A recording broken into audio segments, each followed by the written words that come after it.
Well, good morning, everyone. Good morning. Welcome to our conference. I'm Pat Harker, President and CEO of the Federal Reserve Bank of Philadelphia, and I welcome you all.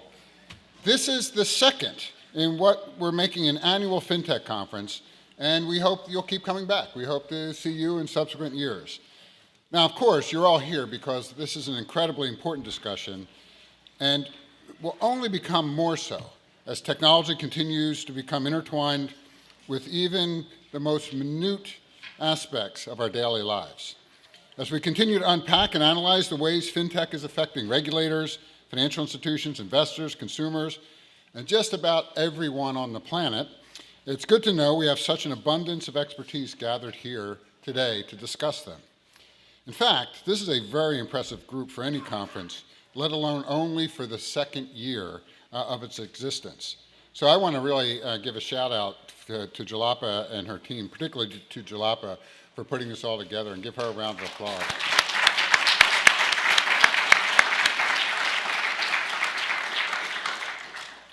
Of course, of this impressive group, on the top of that list is my FOMC colleague, Dr. Lael Brainard. Now, Governor Brainard's resume is obviously long and impressive, so I'm going to keep to the highest points, which doesn't cut out much, because that's also long and impressive. But the bullets will get her on stage faster. But Governor Brainard has been a governor of the Fed since 2014. Before that, she was at Treasury, first as counselor to the Secretary of the Treasury, then as Undersecretary of the Treasury, where she was the U.S. representative to the G20 finance deputies and G7 deputies. She also served on the Financial Stability Board. Now, I should say here that Lael received the Alexander Hamilton Award for her service, which, as we all know from the musical, is actually awarded in song, right? I mean, so we can ask Governor Brainard later to reenact that. No, we won't do that. Before entering government, Dr. Brainard was at Brookings, where she founded and built a research program to address global economic challenges. She was Deputy National Economic Advisor and Deputy Assistant to the President during the Clinton administration, and served as Clinton's personal representative to the G7/8. She also taught at the MIT Sloan School, which, well, from a Philadelphia perspective, pretty good. It's not Wharton, but it's pretty good. Lael has a BA from Wesleyan and an MS and PhD from Harvard, and was also a White House Fellow. And while there's obviously no end to her academic and professional credentials, she's also just a great, great colleague. I have to tell you, becoming a Fed president, coming on the FOMC, can be like drinking from the proverbial fire hose. And it's a much easier adjustment when you have people to act as a sounding board, give you advice, tell you where the coffee is. So I'm very grateful to have the opportunity to work with you and to learn from you. And I'm also very grateful that she made time for us today, because Lael's really a leading voice on fintech in the Fed system and in the area at large. She's launched a system-wide working group on fintech in 2016, and that has tremendously enhanced our discussion at the Fed. Whether it's questions of financial inclusion or impacts of cryptocurrencies, the ways technology is and might soon be displacing the status quo is a subject that changes by the second. There are going to be some great discussions about that today, and I won't stand in the way any longer. Ladies and gentlemen, Governor Lael Brainard.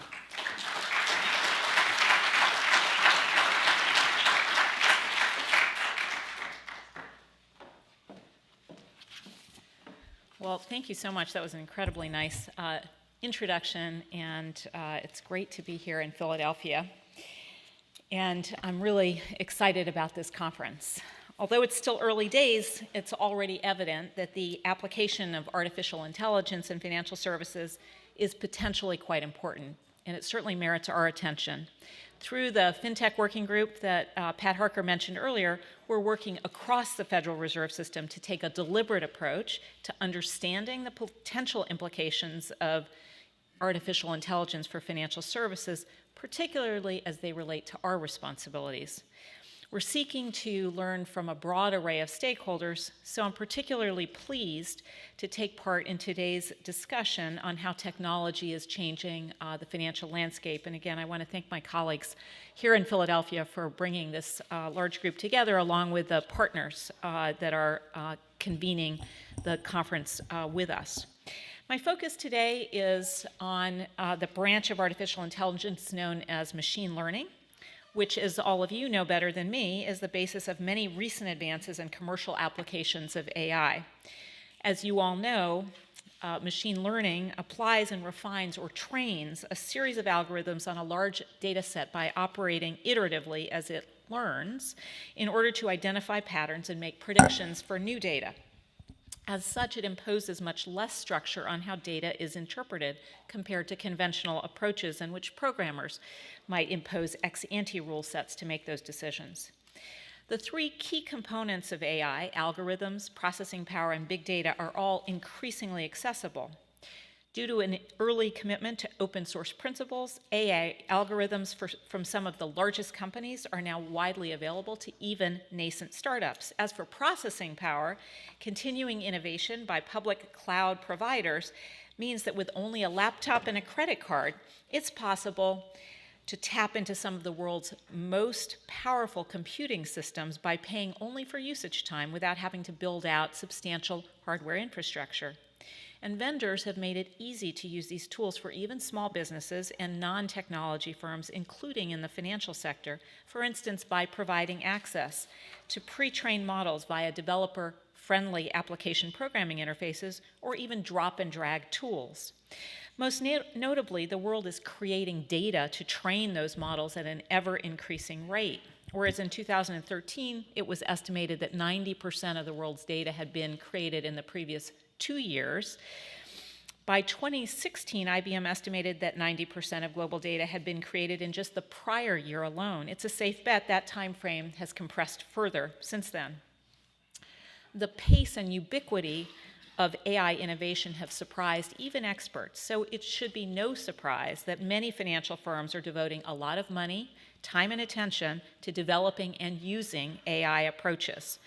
Let me just mention 5 broad capabilities that seem to be attracting particular interest. First, firms see potential cost efficiencies where AI approaches may be able to arrive at outcomes more cheaply with no reduction in performance. Second, AI approaches might have greater accuracy in processing because of their greater automation compared to approaches that have more human input and potentially higher operator error. Third, firms view AI approaches as potentially having superior ability for pattern recognition, such as identifying relationships among variables that aren't intuitive or aren't revealed by more traditional modeling. Fourth, and consequently, firms may see better predictive power with AI compared to more traditional approaches, for instance, in improving investment performance or evaluating creditworthiness. Finally, AI approaches are better than conventional approaches at accommodating very large and less structured databases and processing them more efficiently. That's because some machine learning approaches can be let loose on data sets to identify patterns or develop predictions without the need to specify a functional form in advance. So what do those capabilities mean in terms of how we bank? The Financial Stability Board highlights 4 areas where AI could impact banking. First, customer-facing uses combine expanded consumer data sets with new algorithms to assess credit quality or price insurance policies, for instance, and chatbots could provide help and even financial advice to consumers, saving them the waiting time to speak to a human operator. Second, there's the potential for strengthening back-office operations, such as advanced models for capital optimization, model risk management, stress testing, and market impact analysis. Third, AI approaches could be applied to trading and investment strategies, from identifying new signals on price movements to using past trading behavior to anticipate a client's next order. And finally, there are AI advancements on bank compliance and risk mitigation. The potential breadth and power of these new AI applications inevitably raise questions about potential risks, whether it be to bank safety and soundness, consumer protection, or the financial system more broadly. The question then is, how should we approach regulation and supervision? It's incumbent on regulators to review the potential consequences of AI, including those possible risks, and take a balanced view about its use by our supervised firms. Regulation and supervision need to be thoughtfully designed so they ensure risks are appropriately mitigated but don't stand in the way of responsible innovation that might expand access and convenience for consumers and small businesses or bring greater efficiency, risk detection, and accuracy. Likewise, it's important not to drive responsible innovation away from supervised institutions and towards less regulated and more opaque spaces. Our existing regulatory and supervisory guardrails are a good place to start as we assess the appropriate approach. The National Science and Technology Council, addressing regulatory activity generally, concludes that if an AI-related risk falls within the bounds of an existing regulatory regime, the policy discussion should start by considering whether the existing regulations already adequately address risk. A recent Treasury report reaches a similar conclusion with regard to financial services. And with respect to banking services specifically, there are a few generally applicable laws, regulations, guidance, and supervisory approaches that appear particularly relevant to the use of AI tools. First, our guidance on model risk management highlights the importance of embedding critical analysis throughout the development, implementation, and use of models, which include complex algorithms like AI. It also underscores effective challenge of models by a second set of eyes, unbiased, qualified individuals separated from the model's development, implementation, and use. It describes supervisory expectations for sound, independent review of a firm's own models to confirm they're fit for purpose and functioning as intended. If the reviewers are unable to evaluate a model in full, or if they identify issues, they might recommend the model might be used with greater caution or with compensating controls. And similarly, when our own examiners evaluate model risk, they generally begin with an evaluation of the processes firms have themselves for developing and reviewing models, as well as their responses to any shortcomings in the model or the ability to review it. Importantly, that model risk management guidance recognizes that not all aspects of a model may be fully transparent, which is often true with proprietary vendor models, for instance. Banks can use such models, but the guidance highlights the importance of using other tools to cabin or otherwise mitigate the risk of an unexplained or opaque model. And importantly, models should always be interpreted in context. So related to that, and secondly, our guidance on vendor risk management, along with the prudential regulators' guidance on technology service providers, highlight considerations firms should weigh when outsourcing business functions or activities, and likewise could be expected to apply as well to AI-based tools or services that are externally sourced.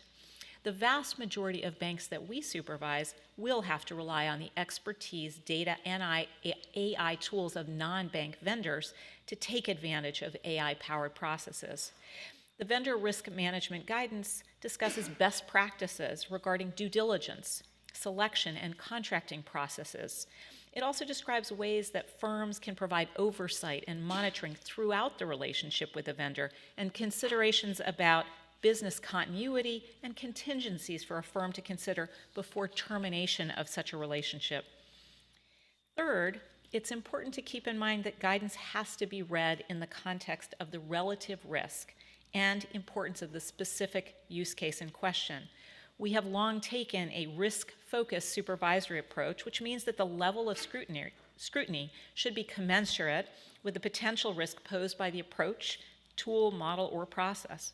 That principle also applies generally to the attention that supervised firms should devote to the different approaches they use. Firms should apply more care and caution to a tool they use for major decisions or that could have a material impact. For its part, AI is likely to present some particular challenges in the areas of opacity and explainability. Recognizing there are likely to be circumstances when using an AI tool is beneficial, even though it may be unexplainable or opaque, the AI tool should be subject to appropriate controls, including how it's used in practice, not just how it's built. This is especially true for any new application that hasn't been fully tested in a variety of conditions. Given the large data sets involved with most AI approaches, it's vital to have controls around the various aspects of data, including data suitability as well as data quality.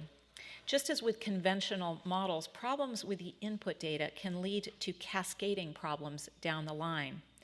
Also, with AI being a very dynamic field, it's important for firms to monitor potential changes and ongoing developments continuously.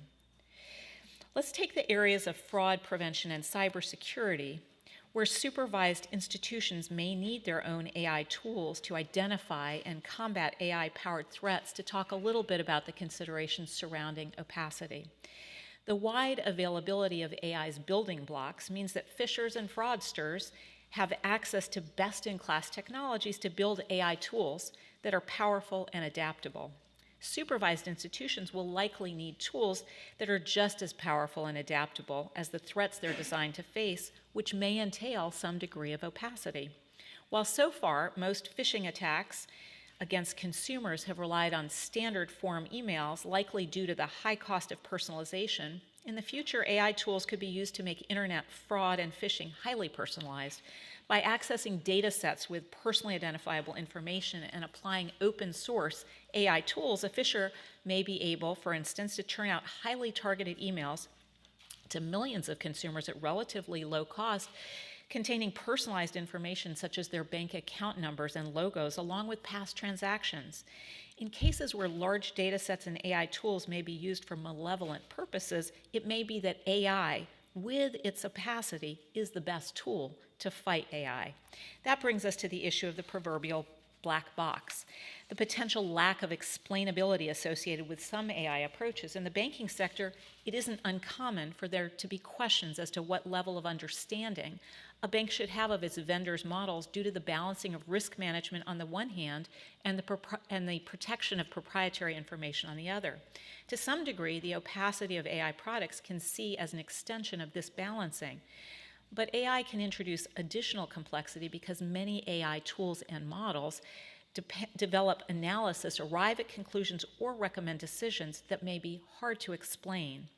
Some AI approaches are able to identify patterns that were previously unidentified and are intuitively quite difficult to grasp. Depending on what algorithms are used, it's possible that no one, including the algorithm's creators, can easily explain why the model generated the results that it did. That lack of explainability can translate into a higher level of uncertainty about the suitability of an AI approach, all else equal. So how does, or even can, a firm assess the use of an approach it might not fully understand? To a large degree, this depends on the capacity in which AI is used and the associated risks. One area where the risks may be particularly acute is the consumer space generally, and consumer lending in particular, where transparency is integral to avoiding discrimination and other unfair outcomes, as well as meeting disclosure obligations. Let me turn lastly to this topic. The potential for the application of AI tools to result in new benefits to consumers is garnering a lot of attention. The opportunity to access services through innovative channels or processes can be a potent way to advance financial inclusion. Let's take consumer credit scoring, where there are long-standing and well-documented concerns that many consumers are burdened by material errors on their credit reports, lack sufficient credit reporting information necessary for a score, or have credit reports that are unscorable.